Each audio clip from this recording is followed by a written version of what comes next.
Salut à tous, j'espère que vous allez bien, c'est Jex. On se retrouve pour une nouvelle vidéo et aujourd'hui, deuxième vlog sur 3. Actuellement, je me trouve à Mérignac, au stade de Caprou, au stade Caprou comme certains le disent.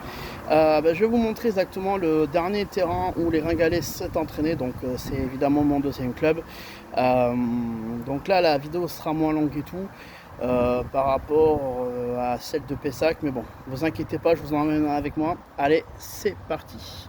Je mets les lunettes parce que bon, comme vous le voyez, il y a pas mal de soleil. Allez, je vous emmène avec moi, c'est parti. Donc comme je vous disais, le stade de Caprou va effectivement le dernier terrain où les Gringalais se sont entraînés. Moi-même aussi, il y a eu plein d'entraînements et tout, que ce soit les mardis et les samedis. Donc voilà. Moi c'est un complexe et tout que j'adore et tout ça. Donc bon, alors c'est pas un vrai complexe comme les autres terrains où il y a plus de structure et tout, qui est plus structuré, comment je pourrais le dire, voilà, comme ça. Mais sinon voilà, c'est un super terrain et tout, de super vestiaires, donc voilà, donc franchement c'est un très très bon terrain. Donc je vais vous montrer un peu le terrain. Donc malheureusement, comme je peux pas rentrer et tout parce que c'est sécurisé, je vais vous faire un petit là.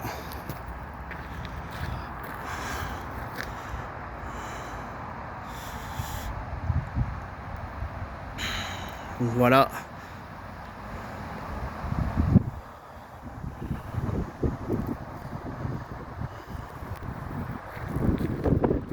Donc là, comme vous le voyez, c'est les vestiaires, les sanitaires et tout ça. Là où on se changeait.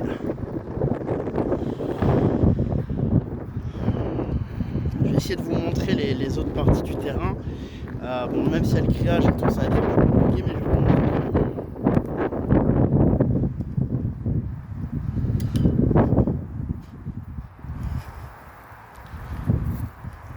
Donc voilà, donc là comme vous le voyez, ce sont les terrains où on joue à 7 et à 11. Donc, comme vous le voyez aussi, ils ont mis aussi des poteaux de rugby. Donc voilà, donc c'est pour ça. Attention à la pancarte. Ouais, donc voilà, donc c'est pour ça que, comme vous le voyez, le terrain est quand même assez grand. Donc voilà, mais comme vous voyez, donc je vais m'arrêter simplement ici. Voilà, bon, après avec le grillage c'est un peu compliqué, mais là on jouait souvent surtout sur les oppositions. Il y avait un autre terrain à côté. Alors évidemment, ce qu'il faut se dire, c'est que il y avait Bel Air une fois qui était venu ici pour une opposition, pour un tournoi. Même je pense qu'il y avait des détections aussi. Enfin voilà, il y a eu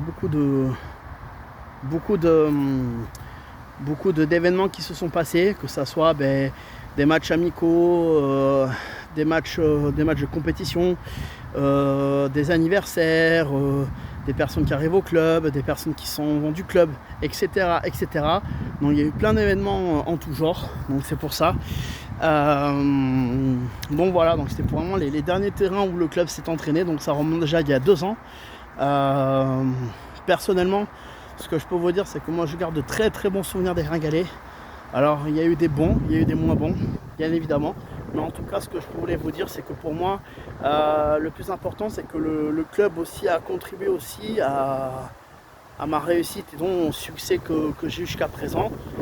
Donc c'est pour ça. Voilà, maintenant tout ce que je peux vous dire, c'est que pour moi, même si ça a changé, c'est devenu Arlac, pour moi ça sera toujours les Ringhalais. Voilà. Alors je vais vous montrer l'autre partie du terrain.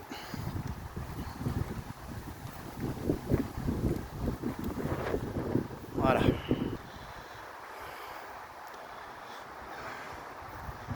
Bon, comme vous le voyez, là il y avait une autre partie des terrains où il y avait les cages et tout.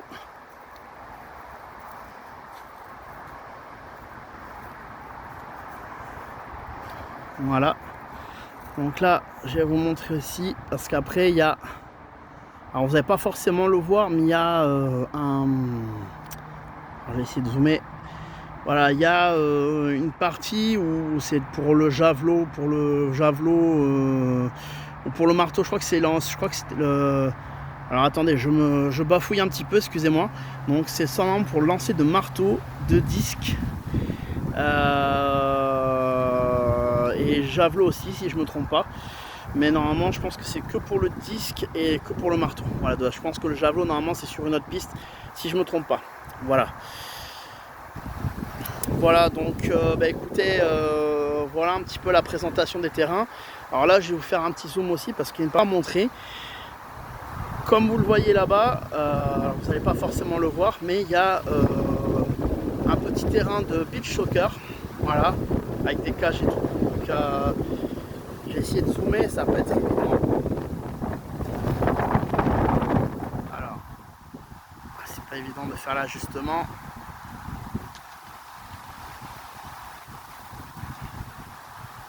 Alors attendez, je fais un ajustement, c'est pas évident.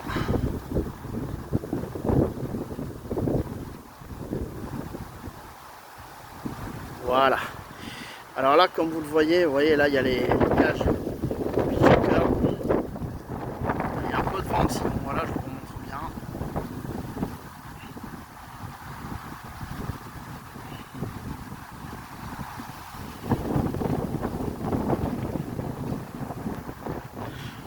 Voilà, écoutez, voilà un peu l'état du terrain dans son ensemble et dans son intégralité. Voilà. Bon, mais maintenant je pense que c'est d'autres personnes qui doivent utiliser les terrains. Alors je sais pas vraiment s'il y a une équipe, un club ou je sais pas. Mais bon, en tout cas, les terrains continuent à être pris. En tout cas, voilà, c'est sûr. Ça se voit au niveau de l'empelouse, au niveau de l'entretien et tout. Donc voilà. Mais bon, en tout cas, c'est que le fait de revenir ici, pour moi, il y a beaucoup de souvenirs et tout. Donc voilà, donc pour moi ça me fait surtout repenser il y a 4 ans, en 2022, pour mon dernier championnat de France, où vraiment je suis venu à tous les entraînements, que ce soit le mardi et le samedi, le dimanche plutôt, pardon. Donc voilà, donc très content de revenir ici et tout, donc voilà, donc moi je suis vraiment super content, super heureux, et puis voilà.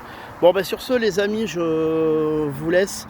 J'espère que la vidéo vous aura plu, que ce nouveau vlog vous aura plu.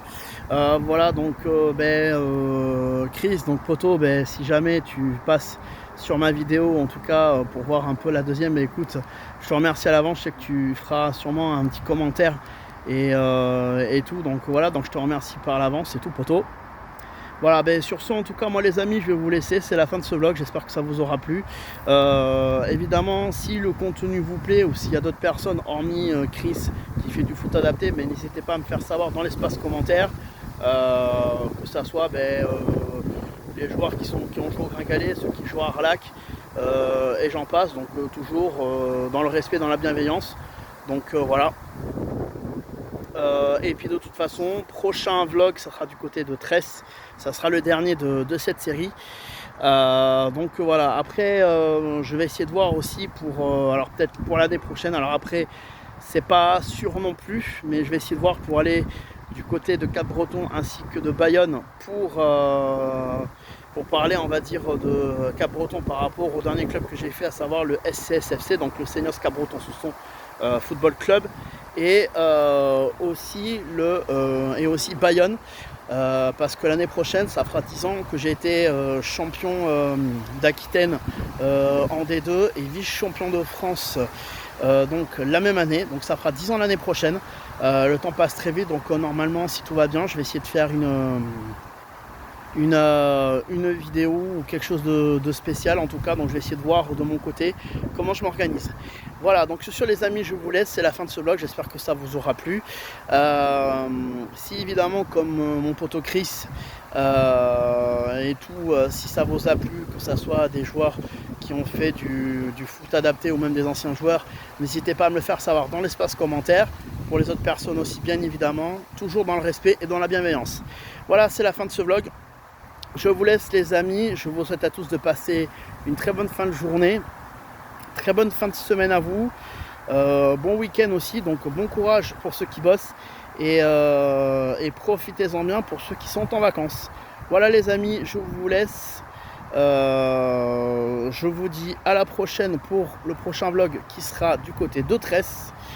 En tout cas, je vous laisse les amis, je vous souhaite une bonne fin de journée, c'était Jex, portez-vous bien et je vous dis à la prochaine, ciao.